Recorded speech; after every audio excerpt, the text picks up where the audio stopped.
Welcome back. Fourth quarter action starting up in what has been a one-sided show.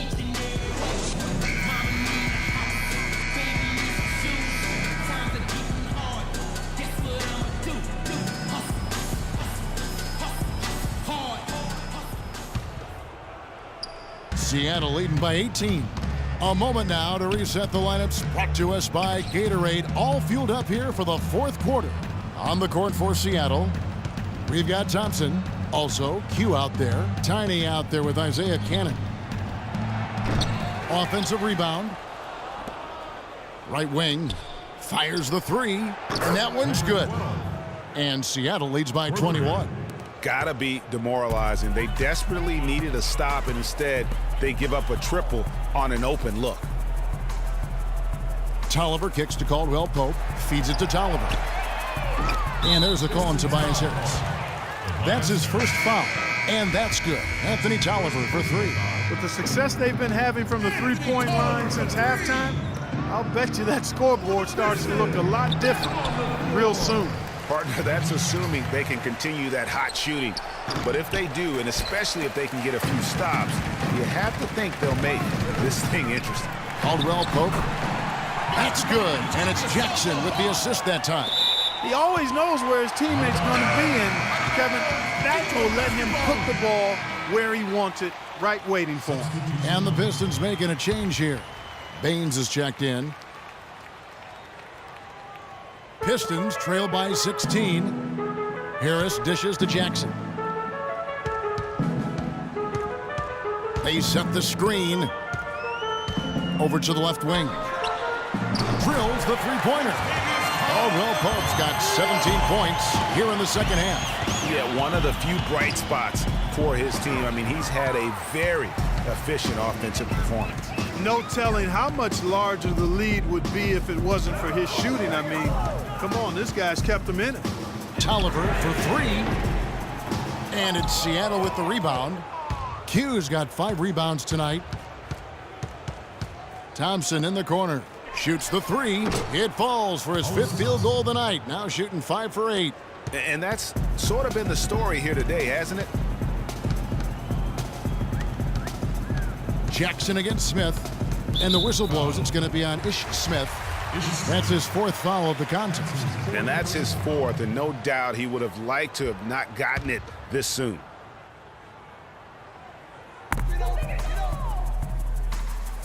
On the wing, Harris. Rejected by Jones. Lays it up, and despite of the excellent defense at that. And Seattle leads by 18. The Pistons have gone 3 of 5 here in the fourth quarter. Pretty good numbers coming out of the break. Jackson drives in, and it's blocked. And Jones now atop the key. Beautiful dish, and the layup goes down. How about the passing? They are moving the ball without any thought, without any individual agendas. Yeah, and it's really fun to see that kind of unselfishness. Really hard not to appreciate all the assists they've racked up. To end the run, shots good by Baines. And you're not going to pass up that kind of look. Seattle leading by 18. There's the pass to Q. On the wing, Thompson. Some nice ball movement here by Seattle. There's the bucket, good. And that's 13 points for Big Dog. That's their 3rd straight make off an assist. Great ball movement. And a little over 3.5 minutes in the books so far here in the fourth. Yeah, I like that they haven't lost their aggressiveness here in the second, despite being down. That's exactly when you need to be aggressive, Greg. You know that. I mean, another good job, though, of drawing contact and getting to the free throw line. That one falls, so he hits both of them.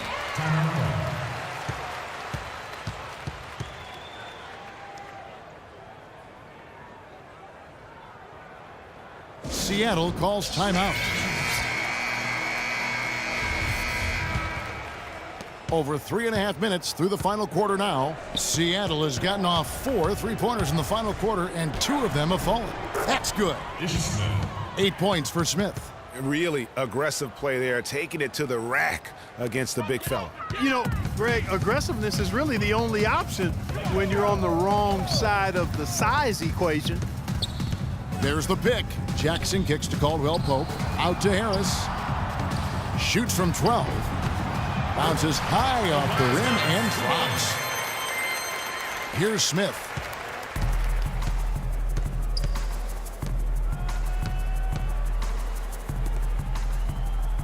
Passes to Q.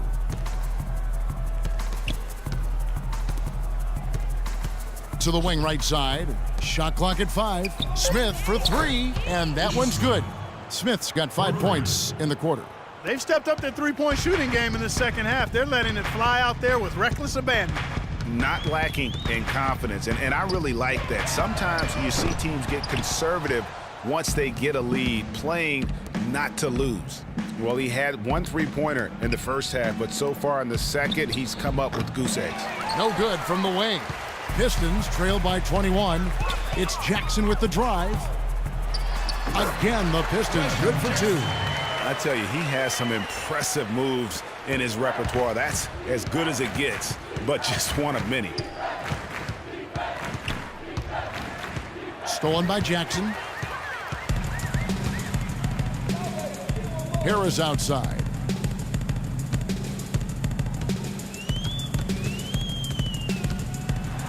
Eight for 15 with that made basket, but he's not satisfied yet. And how about the move he made there to come up and get himself clear in the lane for the deuce? Here's Cannon. Second shot opportunity, and count it, the shot is good. He'll go to the free throw line. He has created some terrific opportunities for himself and really made the most of it. Noise is checked in for Detroit. And guys, you look over the history of the Defensive Player of the Year award, and it usually goes to big men. Big men get the blocks and clog up the paint, but before last season, the last 10 Defensive Player of the Year awards went to bigs. Seattle leading by 20. Here's Q. Smith on the wing. Offensive rebound. Thompson. The stupendous finish in traffic. And that's a great play on the backboard for him. I mean, it's what we expect. All his second chance points do not come by accident. There's the dish to Caldwell Pope. Down low. Here's Baines. Here's Tolliver. That's in. That's his 5th field goal. He's shooting a hot 71%. 5 for 7. Cannon kicks to Jones. Pass to Q. It's stolen by Morris.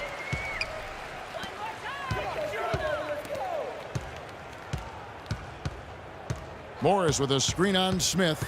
Pass to Tolliver. 6 to shoot. Out of bounds. Seattle will take possession. I tell you what, he clearly had a brain freeze on that one. You might just as well keep going straight to the bench. Smith kicks to Jones. It's good, the assist that time from Smith. And that's now 18 points for Big Dog.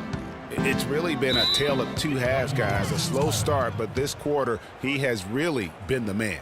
Well, you know, 1 season in the books with the NBA's new replay center, and so far, so good. I mean, the replays are averaging about 45 seconds apiece, and getting the officials the angles they need quickly to make the right call.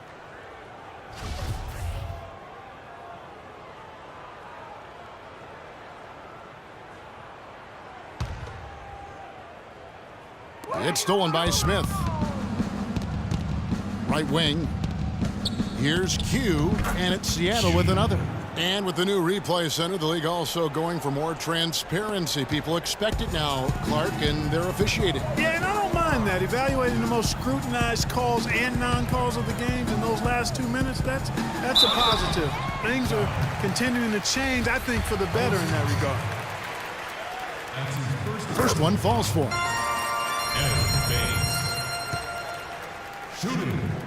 And so he's able to get 1 of 2. Seattle leading by 23.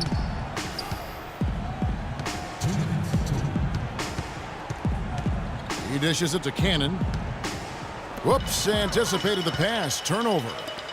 Here's Caldwell Pope, and that one's good. Caldwell Pope's got 7 now in this quarter. Really, the defense is helpless to stop a layup right there. Just too much of an advantage in terms of the mismatch. Smith outside. You know, something that's floating around in the sports world and in the NBA is reseeding after the playoffs start. And for those of you who may not understand the situation, it's simply saying that no matter what, he would play the lower seeded team, however you get to those numbers. And so it's going to end up in the record books as a blowout, a dominating performance for Seattle. Clark, look at their number of assists. Well, they minimized the one-on-one situations, Kevin. They got the ball moving, and it found the open guy. Great ball movement, you're right. And every win important. And this one will go down as win number 3. And I like what they've done here. Made the plays they had to. That's why they'll be going up 1-0 in their season series against the Pistons. And when you look back at this one, what an amazing performance this was for Q. Every time he shot it, it seemed like it was going to drop in. And if it didn't, everyone was surprised. And with that whole concept of playoff reseeding, so often we'll see a 2nd or 3rd seed team get a 6th or 7th seed team in the 2nd round. Meanwhile, Greg, the top seed plays the 4th seed no matter what. You know, I think in a few cases it would have made a major difference in how the playoffs would have played out.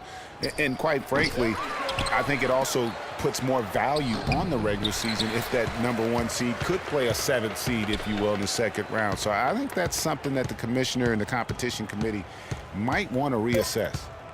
And the foul goes on Isaiah Cannon. That's foul number 2 for him. That's his 2nd personal foul. Substitution on the court.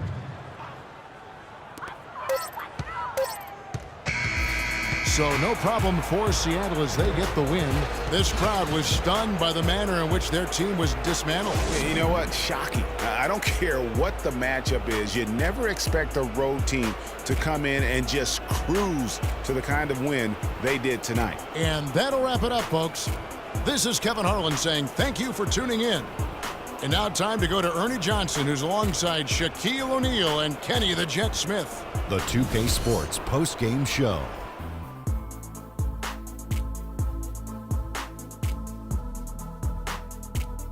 Kevin, thank you. So why don't we take a look now at our Jordan Player of the Game?